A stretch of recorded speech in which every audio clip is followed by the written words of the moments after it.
ሄርኩለስ የተባለው ፈረስ የታማኙን የሚወደውን ባለቤቱን ከሞተ በኋላ የሬሳ ሳጥኑ ከተከፈተ በኋላ ባለቤቱን ወደ መቃብር እንዲወስዱት ፈጽሞ አልፈቀደም። ሊቀብሩም በቀብሩ የተሰባሰቡት ሰዎች በሙሉ በዛን ጊዜ ባዩት ነገር ሁሉም ሰው በድንጋጤ ተዋጠ። ቦታውም ተሸበረ፣ ተረበሸ። ለመሆኑ ፈረሱ ሄርኩለስ ባለቤቱ ሞቶ አስክሬን ሳጥን ውስጥ እያለ ምንድነው የተመለከተው? ለምንስ ነው አላስቀብርም ያለው? ሁሉንም እስከ ፕሮግራማችን ፍጻሜ ድረስ አብራችሁን በመቆየት የምትከታተሉን ይሆናል። እናንተ ብቻ ቪዲዮውን ላይክ፣ ቻናሉን ሰብስክራይብ በማድረግ እስከ መጨረሻው አብራችሁን ቆዩ።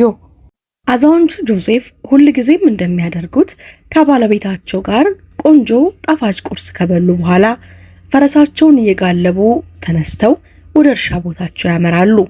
ጆሴፍ ቀላል ግን በጣም ታታሪ ሰው ነበሩ። በዚያ ቦታ ላይ ማስታወስ ከሚችሉበት ጊዜ ጀምሮ ኖረዋል። እነዚያም ፈረሶች፣ ላሞችን፣ አሳማዎችንና ጥቂት ፍየሎችን ያረባሉ። እንስሳቱን በፍቅርና በክብር ስለሚይዙ በአካባቢው ሰዎች ዘንድ እጅግ ታዋቂ ናቸው። አዛውንቱና ባለቤታቸው አንዳንድ አትክልትና ፍራፍሬዎችንም ያመርታሉ። ለራሳቸው የሚበቃቸውን ያህል አምርተው ትርፉን ለጎረቤቶቻቸው ይሸጣሉ። ነገር ግን የገበሬው ልዩ ችሎታ ከወላጆቻቸው አሰራር ተከትሎ የወረሱትን ከአይብ የሚሰሩት ነገር የተለየ አይብ ነበረ። ከላሞቹ ወተት የሚመረተው ጣፋጭ መዓዛ ያለው አይብ በአካባቢው ተፈላጊ ነው። ጆሴፍ በእንግዳ ተቀባይነታቸውና በጓደኝነታቸውም ይታወቃሉ። ወደ እርሻው የሚመጡ እንግዶች ሁልጊዜም በፈገግታና በትኩስ ቡና ከዳቦና ኬክ ጋር ይቀበላሉ። እርሻ ቦታው ጸጥተኛ፣ ማራኪና እንግዳ ተቀባይ ነው። ሁሉንም ነገር በጥንቃቄና በፍቅር ይንከባከቡ ነበረ። 4 ልጆች ነበሯቸው፣ 2 ወንዶችና 2 ሴቶች። ታናናሾቹ የ15 ዓመት ወጣቶች ሲሆኑ በሚችሉት ጊዜ ሁሉ አባታቸውን በእርሻ ላይ መርዳት ይወዳሉ። እነርሱ መንታዎች ነበሩ። የወንዱ ልጅ ስም ዳንኤል ሲሆን የሴቷ ደግሞ ጋብርኤላ ነበረ። ሁለቱም ከወላጆቻቸው ጋር በእርሻ ላይ ይኖሩ ነበረ። አዛውንቱ ከእነርሱ ጋር ጊዜ ማሳለፍ፣ ስለ እንስሳት፣ ስለ ተፈጥሮና ስለ ገጠር ወጎች ማስተማር ይወዳሉ። በፈረስ ጀርባ ሆነውም በእርሻቸው ዙሪያ ይዘዋቸው ይጓዛሉ። ላሞችን እንዴት ማለብ እንደሚቻልና ጥጃዎች ሲወለዱ እንዴት እንክብካቤ እንደሚያደርጉላቸው ጭምር ያሳዩአቸዋል። ዳንኤልና ጋብርኤላ በአይብ ምርት ሂደት ውስጥ መሳተፍ ይወዳሉ። አዛውንቱም በዚህ አካባቢ በጣም አስፈላጊ በሆነው ወግ ውስጥ ያሉትን ሚስጥሮች ማሳየታቸው እጅግ ደስተኛ ነበሩ። አብረው ወተቱን ያዘጋጃሉ፣ እርሻውንም ይጨምራሉ፣ እንዲሁም አይቡን ቅርጽ ያስይዛሉ። የልጆቹ መኖር ሕይወታቸውን ይበልጥ ደስተኛና አስደሳች አድርጎታል። በተፈጥሮና በእንስሳት ተከበው ጤናማ በሆነ አካባቢ ያደጉ፣ እንዲሁም የገጠር ሕይወትን ቀላልነት ማድነቅ ተማሩ። ጆሴፍ ከመንታዎቹ በተጨማሪ ትልቅና ደስተኛ ቤተሰብ ነበራቸው። ቴሬዛና ጊል የተባሉ 2 ትልልቅ ልጆች ነበሯቸው። እነርሱ ቀድሞውንም ከቤት ወጥተው ነበረ። አልፎ አልፎ ወደ አባታቸው እርሻ እየመጡ ይጎበኟቸዋል። ከእነሱም ጋር የልጅ ልጆቻቸውን ደስታንና ስለ ትልቁ ከተማ የሚወሩ ጥሩ ታሪኮችን ይዘው መጥተው ያጨዋውቷቸዋል። የጆሴፍ ሚስትም በእርሻው ላይ ዘወትር ነበረች። ቤቱን ትንከባከባለች፣ ምግብ ታዘጋጃለች፣ እናም ባለቤቷ የሚያስፈልገውን ሁሉ ትረዳዋለች። እርሷ ለስራው ባላት ትጋትና ለሕይወት ባለው ፍቅር የምታደንቀው ጠንካራና ታማኝ ሴት ነች። ያ ቤተሰብ በፍቅርና በአንድነት መንፈስ በእርሻው ላይ ሙሉ በሙሉ ደስተኛ ሆኖ ነው የሚኖረው። ይሁን እንጂ ጽንፍ ዓለሙ ምን ይዞላቸው እንደሚመጣ ማንም ሊገምት አልቻለም። አንድ ቀን ጆሴፍ በጋጣው ውስጥ ገባ። እያስተካከለ ሳለ ህመም መሰማት ጀመረው። ትንሽ ድካምና የሰውነት ህመም ተሰማቸው። ይህም ለእርሳቸው ያልተለመደ ነገር ነው። ምንም እንኳን የ73 ዓመት አዛውንት ቢሆኑም ሰውየው በጣም ጤናማና ጠንካራ ነበሩ። ጡንቻማና በጣም ብቁ ናቸው። ጆሴፍ በዚያ ዓመት ወቅት የተለመደውን ጉንፋን ሊሆን ይችላል ብለው አሰቡ። ነገር ግን ቀናት እያለፉ ሲሄዱ ህመሙ እየባሰ መጣ። የመተንፈስ ችግር ጀመራቸው። ሁል ጊዜ ይደክማቸዋል። እንዲሁም በሌሊት ከፍተኛ ትኩሳት ነበራቸው። አዛውንቱ በእርሻ ላይ የዕለት ተዕለት እንቅስቃሴያቸውን ለመቀጠል ቢሞክሩም ብዙም ሳይቆይ በእርግጥ እረፍት እንደሚያስፈልጋቸው ተረዱ። ባለቤቱ ስለ ጤንነታቸው በጣም ተጨንቃ ነበረ። ነገር ግን እሱን ለመርዳት ዘወትር ዝግጁ ነበረችና ሾርባ፣ ሻይ፣ የሚያስፈልጋቸውን ነገር በከፍተኛ ሁኔታ እያዘጋጀች ትንከባከባቸዋለች። ተሻለ ውዴ፣ ምናልባት ጉንፋን ሊሆን ይችላል፣ በቅርቡ እንደ ድሮ ጠንካራ ትሆናለህ እያለች ታጽናናው ነበረ። ያለኔ መኖር አትችይም አይደል ሲል ባለቤቷ ደጋግማ ለመቀለድ ይሞክራታል። መንትዮቹ ስለ አባታቸው ጤንነት አሳስቧቸዋል። የሚፈልገውን ሁሉ ለመርዳት ተዘጋጅተዋል። እርሱም ታሞ በነበረበት ጊዜ ሁሉ ውስጥ የቤት ስራዎችን ሁለቱ ተከፋፍለው ይሰራሉ። ጆሴፍ ለማገገም ይሞክሩ ነበረ። ነገር ግን ህመሙ የማይለቅ ይመስላል። ምስኪኑ ሰው አብዛኛውን ቀን ግንባራቸው ላይ እርጥብ ወጥ አድርገው ተኝተው ትኩሳቱንና ከባድ ትንፋሹን እየታገሉ ያሳልፋሉ። ምን እየሆንኩ ነው ብለው ራሳቸውን ጠየቁ። ሁኔታው ይበልጥ እየባሰ የመጣው ግን አዛውንቱ ከባድ የደረት ህመም ሲሰማቸው ነው። በዚህ ጊዜ ህመሙ ሲሰማቸው ባለቤታቸው ምርመራ እንዲደረግ ዶክተር ለመጥራት ወሰነች። ዶክተሩ ጆሴፍን ከመረመረ በኋላ ከባድ የሳምባ ኢንፌክሽን እንዳለባቸው አረጋገጠ። አንዳንድ መድኃኒቶች አዘዘላቸውና ሰውየው ሙሉ በሙሉ እረፍት እንዲያደርጉ መከረ። ቀናት አለፉ። ነገር ግን ምንም አይነት ጉልህ የሆነ መሻሻል አልታየም። ባለቤቱና ልጆቹ ስለ ጤንነቱ ከቀን ወደ ቀን ይበልጥ እየተጨነቁ መጥፎ ነገር እንዳይከሰት ሰጉ። ሆኖም ሁሉም ነገር ለሚወዱት አባታቸውና ባላቸው ፍቅር እንክብካቤውን አላቋረጡበትም። አባዬ አትጨነቅ፣ እርሻውን እኛ እየጠበቅንልህ ነው ይሉታል መንትዮቹ ልጆቹ። ሁሉንም ነገር በትክክል እያከናወንን ነው። እርሱም በእነሱ ላይ ይኮራ ነበርና በቅርቡ አገግሞ እንደሚነሳ በተስፋ ይነግራቸዋል። ልጆቹና ባለቤቱ ጋር ወደ ነበረው የሥራ እንቅስቃሴ ለመመለስ በማሰብ ህመሙን በጽናት ይፋለማል። በእርሻው ላይ ገና ብዙ እቅዶች ነበሩት። በፍጥነትም ወደ ስራው መመለስ ይፈልጋል። ነገር ግን ኢንፌክሽኑ በእርሱ ላይ ሌላ እቅድ ያለው ይመስል ነበረ። በዚህ መሃል የሰውየው ቤተሰቦች እንዲያገግም ተስፋ በማድረግ ከጎኑ ሳይለዩ ይጠብቁታል። የወደፊቱ ጊዜ ምን ይዞ እንደሚመጣ ባያውቁም አንድ ላይ ሆነው ህይወት የሚያጋጥማቸውን ማንኛውንም ማሰናክል ለማለፍ እንደሚችሉ ተማምነው ነበረ። ሆኖም ግን በአንድ አሳዛኝ ጠዋት ጆሴፍ ህመሙን መቋቋም አልቻለም። ይህ ለኢቮንና ለባለቤቱ ያለማቋረጥ ለሚያለቅሱት መንታ ልጆቹ ትልቅ ድንጋጤ ሆነ።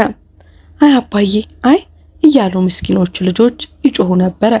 ተረጋጉ ልጆቼ፣ ሁሉም ነገር መልካም ይሆናል ትላለች እናታቸው። እነርሱን ለማጽናናት እየሞከረች እርሷን ብትሆን በውስጧ ተሰብራ። የሚቆጭ ነው። ከቀናት ትግልና ከፍተኛ እንክብካቤ በኋላ ህይወቱ አለፈ። በቤተሰቡ ልብ ውስጥም ትልቅ ክፍተት ትቶ ሄደ። ሌሎቹ ልጆቹን ቴሬዛንና ጊልን እንዲመጡ ነገሯቸው።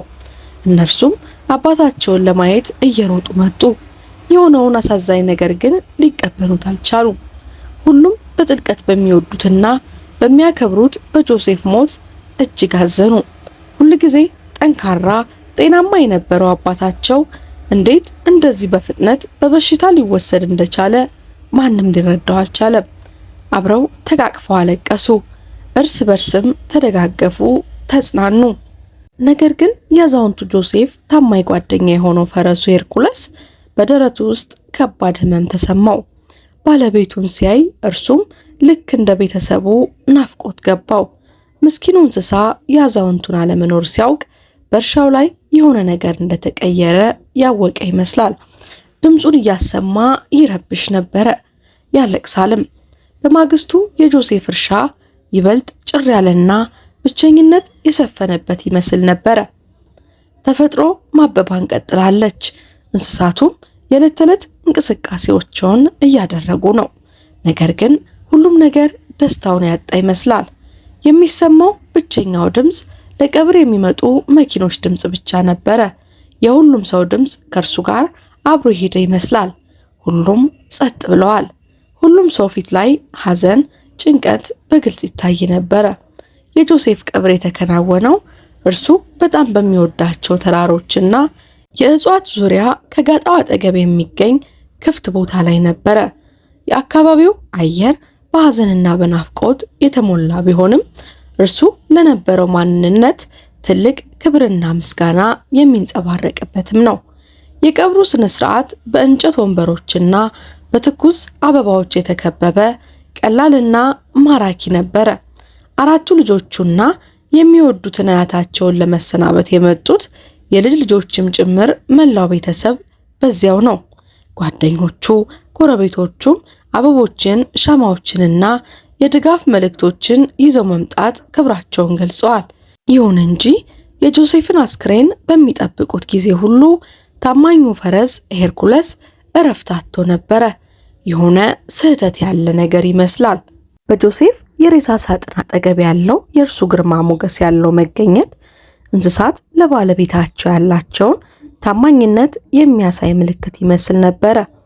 እንስሳው ለአዛውንቱ ምን ያህል አስፈላጊ እንደነበረ ስለሚያውቁ ቤተሰቦቹ በቀብር ስነ ስርዓቱ ላይ እንዲገኝ ፈቀዱለት። በዙሪያ ያለው ሁካታና ሐዘን ቢኖርም ሄርኩለስ በራሱ ሐዘን ላይ ያተኮረ ይመስላል። ጆሴፍ ጓደኛዬ ምን እየሆነ ነው ብሎ የሚጮህ የሚመስል አይነት ድምፅ ያሰማል። አሁንም ጌታውን ይፈልገዋል። ሁሉም የፈረሱን መረበሽ አስተውለው ካሮት በመስጠት እያሻሹ ሊያረጋጉት ቢሞክሩም ነገር ግን አልሆነም። ፈረሱ ግን ከሬሳው አጠገብ ማንም አይለየኝም ብሏል። ጓደኛው ደህንነቱ የተጠበቀ መሆኑን ለማረጋገጥ እንደሚፈልግ ሁሉ በጽናትና በቁም ነገር በዚያው ቆመ። በዚያ አስቸጋሪ ሁኔታ ወቅት የፈረሱ መገኘት በሰው ልጅና በእንስሳ መካከል ያለውን ጠንካራ ትስስር የሚያሳይ ትልቅ ማሳያ ነበረ። ሄርኩለስ ተራ ፈረስ ብቻ አልነበረም። በጆሴፍ ሕይወት ዘመን ሁሉ አክብሮት የነበረ ታላቅ ጓደኛና ታማኝ አጋር ነበረ። ግልገሉ ከተወለደበት ቀን ጀምሮ አብረው ነበሩ። በወቅቱ ገበሬው ጆሴፍ የ48 ዓመት ሰው ነበሩ። ላለፉት 25 ዓመታት ፈረሱና ሰውየው የማይነጣጠሉ ናቸው። ልክ አንድ አይነት ቋንቋ የሚናገሩ፣ ሙሉ በሙሉ የሚግባቡና ሊገለጽ የማይችል ፍቅር የገነቡ ይመስሉ ነበረ። በእርግጥም ምስኪኑ ፈረስ ፈጽሞ ሊያገግም የማይችልበት ጥልቅ ሐዘን ውስጥ ነበረ። ሆኖም የቀብር ስነ ስርዓቱ ማብቂያ ላይ ሁሉም የጌታውን የሬሳ ሳጥን ወደ መቃብሩ ለመውሰድ ሲዘጋጁ ሄርኩለስ ከጓደኛው አጠገብ ለመለየት ይበልጥ እምቢተኛ ሆነ። ከጌታው መራቅ እንደማይፈልግ ሁሉ በከፍተኛ ድምፅ እየጮኸና ሰውነቱን እያንቀሳቀሰ ነበረ። ጆሴፍን ሊቀበር የታቀደው በገዛ እርሻው ውስጥ ነበረ፣ በልጅነቱ ተክሎት በነበረው ዛፍ አጠገብ።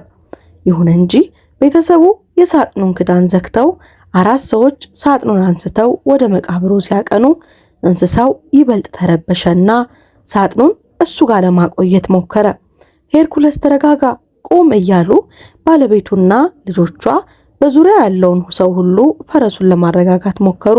ነገር ግን ፈረሱ በጣም ከመበሳጨቱ የተነሳ ተመልሰው ጋጣ ውስጥ ቆለፉበት። ጓደኞቼ ይቅርታ፣ በጣም ከባድ ትግል ነበረ። ሄርኩለስ አባቴን በጣም ይወደው ስለነበረ መበሳጨቱ የሚጠበቅ ነገር ነው። እባካችሁ ቀብሩን እንቀጥል አለ ትልቁ ልጅ ጊል። ነገር ግን ጌታውን ይዘውት ሲሄዱ ሲያይ ምንም እንኳን ጋጣው ቢቆለፍበትም ፈረሱ ታገለ። የክፍሉን በር በእግሮቹ ደበደበ። በመጨረሻም በሙሉ ኃይሉ ወደ በሩ በመግፋት አምልጦ ወጣ። ልክ አንድ ተልእኮ እንዳለው ሁሉ በእርሻው ውስጥ በነፃነት ይሮጥ ጀመረ። አይ ሄርኩለስ አይሆንም ብለው ጮሁ። እርሱ ግን የጆሴፍ እንዳይቀበር ለመከላከል ቆርጦ ተነስቷል። እንስሳው እየጮህና የጓደኛውን ሳጥን ወደ ተሸከሙ ሰዎች እየሮጠ ሙሉ በሙሉ በኃይሉ ሲመጣባቸው በዚያን ጊዜ አስክሬኑን የተሸከሙ ሰዎች ተደናግጠው ሳጥኑን መሬት ላይ ጣሉት። በዚያን ጊዜ ያልተጠበቀ ነገር የተከሰተው ፈረሱ ሊገለጽ በማይችል ኃይል የተያዘ ይመስል ነበረ። በድንገትም የሳጥኑን ክዳን እግሮቹ ላይ መደብደብ ጀመረ። እየጮህና እያለቀሰ አይ ጓደኛዬን አትወስዱትም የሚል ይመስላል። ሄርኩለስ ቆሞ እያለ ልጆቹ ቢጮሁም እና እንስሳውን ከአባታቸው አጠገብ ለማራቅ ቢሞክሩም በተጠጉት ቁጥር ፈረሱ ሊመታቸው ሞከረ፣ አባረራቸው። የጆሴፍ ቤተሰቦችና ጓደኞቹ በፈረሱ የጥቃት ባህሪ ግራ ተጋብተው በሁኔታው ተደናግጠዋል። ሄርኩለስ ጌታውን ከዛ አስከፊ ጣፈንታ ሊያድነው የፈለገ ይመስል ክዳኑን በኃይል እየመታ ሊሰባብረው ደረሰ። ሄርኩለስ ያ የለመዱትን ታማኝና ረጋ ያለ ፈረስ አልነበረም። ይልቁንም ወደር በሌለው ንዴት የተሞላ እንስሳ ሆኗል። በዚያ ቅጽበት የተፈጠረው ሁከት በጣም አስፈሪ ነው። ሰዎች ከእንስሳው እግር ለመዳን ወደ የአቅጣጫው ሮጡ። ይህ እንግዳና አስደንጋጭ ትዕይንት በጆሴፍ ቀብር ላይ የተገኙትን ቤተሰቦች፣ ጓደኞች ትዝታ ላይ ጥልቅ ጠባሳ ጥሎባቸው አለፈ። ይህ እንስሳ ለባለቤቱ ያለው ቅድመ ሁኔታ የሌለውን ታማኝነትና ፍቅር ሁሌም ያውቃሉ። ነገር ግን ይህ ፍቅር እንዲህ ወደ መሰለ ያልተለመደና ተስፋ የቆረጠ ድርጊት ያመራዋል ብሎ ፈጽሞ የገመተ የለም። ሆኖም የሳጥኑ ክዳን በስተመጨረሻ ሲሰነጠቅ እዚያ የነበረ ማንም ሰው ሊገምተው የማይችለው ነገር ተከሰተ። ፈረሱ በጥርሱ የክዳኑን ስብርባሪ አንስቶ ወደ ጎን ወረወረው። በዚያ ቅጽበት በሰከንዶች ውስጥ የሁሉም ሰው ዓለም ተናወጠ። አንድ እጅ ከሬሳ ሳጥን ወጣ። ልክ እንዲያወጡት እንዲያድኑት እርዳታ እንደሚጠይቅ ሁሉ ሰዎች በዚህ አስፈሪ ትዕይንት ግራ ተጋብተውና ደንግጠው እርስ በርሳቸው ተያዩ፣ ለመሸሽም ሞከሩ። አምላኬ ሆይ ምን እየሆነ ነው? የዓለም ፍጻሜ መጣ እያሉ በተስፋ መቁረጥ ጮሁ። ነገር ግን የጆሴፍ ልጆች በድንገት ወደ ሳጥኑ ተወርውረው አባታቸውን ለማዳን ክዳኑን በቆራጥነት ከፈቱት። በሕይወት እያለሁ ልትቀብሩ ይፈልጋችሁ ኖሯል አለ አባትየው። አዛውንቱ በጣም በደከመ ድምፅ ለስለስ ባለ ነገር። እናም እነሆ እርሳቸው በሕይወት ነበሩ። ለመዳን በጽናት እየታገሉ እንደነበረ ሁሉ ለመናገር ለመተንፈስ ይቸገሩ ነበረ። ፊታቸው የለሰለሰና የገረጣ ቢሆንም በዓይኖቻቸው ውስጥ ግን ገና ብዙ እንደሚኖሩ የሚያሳይ ብርሃን ይታያል። አባዬ አምላኬ ሆይ ይህ እንዴት ሊሆን ቻለ? እያሉ ልጆቹ ሲያለቅሱ ባለቤታቸውም እየሮጠች መጣች። ውዴ ውዴ እያለች ስታለቅስ በዛን ጊዜ ጆሴፍ እያለቀሰች ያለችውን ባለቤታቸውን ለማረጋጋት እየሞከሩ እንዲህ በቀላሉ ከኔ የምትገላገይ መስሎች ነበር ሲል በቀልድ መልክ መለሰላት። እርሻው ላይ የነበሩ ሰዎች በሆነው ነገር ፈጽሞ ግራ ተጋብተዋል። ይህ ሰው እንዴት ከሞት ሊነሳ ቻለ? ፈረሱስ እንዴት አወቀ? ፈረሱ ሄርኩለስ በደስታ እየጮኸ በጆሴፍ ዙሪያ ይሽከረከር ነበረ። በዚህን ጊዜ ናስኪ ጓደኛዬ አሉት አዛውንቱ። ፈረሱም ሲቀርቡ ተቃቀፋቸው። ቤተሰቡና አዛውንቱ ከዚህ ሁሉ ሁካታ አርፈው እንዲያገግሙና እንግዶቹ ወደ የቤታቸው እንዲሄዱ ተደረገ። ጆሴፍ በሕይወት እንዳለ ሳይታወቅ እንዳይቀበር ያደረገው ሰው ወይም እንስሳ ሄርኩለስ ብቻ የሱ ጣልቃ ገብነት ነበረ። ሄርኩለስ ታማኝ ፈረስ። ታማኙ ፈረስ ሰዎች ያልተረዱትን ነገር የጆሴፍን የሕይወት ትንፋሽ አሽትቶ አውቆት ነበረ። በዚያን ቀን ባለቤቱና ልጆቹ በርካታ ዶክተሮችን ጠርተው አስመረመሩት። ዶክተሮቹም በሁኔታው ተገርመዋል። ከብዙ ምርመራዎች በኋላ አዛውንቱ እንዴት ከሞት እንደተመለሰ ታወቀ። አላዛር ሲንድረም የተባለ ብርቅዬ የጤና እክል እንዳለባቸው ተደረሰበት። ይህም አንድ ሰው የሞተ ቢመስልም በእውነቱ ግን በሕይወት እንዲቆይ የሚያደርግ ሁኔታ ነው። ይህ ሁኔታ በዓለም ላይ በጣም ጥቂት ሰዎች ላይ ብቻ የሚከሰት ብርቅዬ ክስተት ነው። ኢንፌክሽኑ አሸንፈው ለማገገም ረጅም ጊዜ ቢወስድባቸው ብዙም ሳይቆይ እንደ ቀድሞ ጠንካራ ሆነ። በእርሻው ላይና በቤተሰቡ ሕይወት ውስጥ በመገኘቱ እውነተኛ በረከት ሆነ። የእርሱ ከሞት መነሳት ታሪክ በአካባቢው ሁሉ በፍጥነት ተሰራጨ። ይህም ስለ ሕይወት ኃይልና ስለ እንስሳት ታማኝነት የሚነገር ትልቅ ተረት ሆኖ ቀረ። ገበሬው ጆሴፍ የማይታመን ገጠመኝ እንዳለፈ፣ ሕይወቱ ዳግም እንደቀጠለ፣ ቀድሞውኑም እንደማይሆን ያውቃል። ሆኖም ለተሰጣቸው ለዚህ ሁለተኛ ዕድል አመስጋኝ ነበሩ። አሁንም የልጅ ልጆቹን ባለቤቱንና እርሻውን በተለይም የታሪኩ እውነተኛ ጀግና የሆነውን የታማኝ ፈረሱን የሄርኩለስን ጓደኝነትና ቤተሰባዊነት እያጣጣመ በደስታ ይኖራል። ውድ የአበናብ ክሮኒክልስ ቤተሰቦቻችንና ተመልካቾቻችን ለዛሬ ያዘጋጀንላችሁ ልብ የሚያሞቀው ታሪካችን ይህንን ይመስል ነበር። ታሪኩን ከወደዳችሁት ቪዲዮውን ላይክ በማድረግ እንዲሁም ቻናሉን ሰብስክራይብ ማድረጋችሁን እርግጠኛ ሁኑ። ሌላ ጊዜ የምንለቃቸው ቪዲዮዎች ቶሎ ወደ እናንተ ይደርሱ ዘንድ የደወል ምልክቷን መጫንና ለወዳጅ ዘመዶ ማጋራታችሁን ፈጽሞ አትዘንጉ። ከዚህ ቀደም የሰራናቸውን ፕሮግራሞች በቻናላችን ገብታችሁ እንድትመለከቱ እየጋበዝን በሚቀጥለው ልብ የሚነካ ታሪክ እስከምንገናኝ ድረስ እኛ ከወዲሁ ተሰናበትን። መልካም ቆይታ።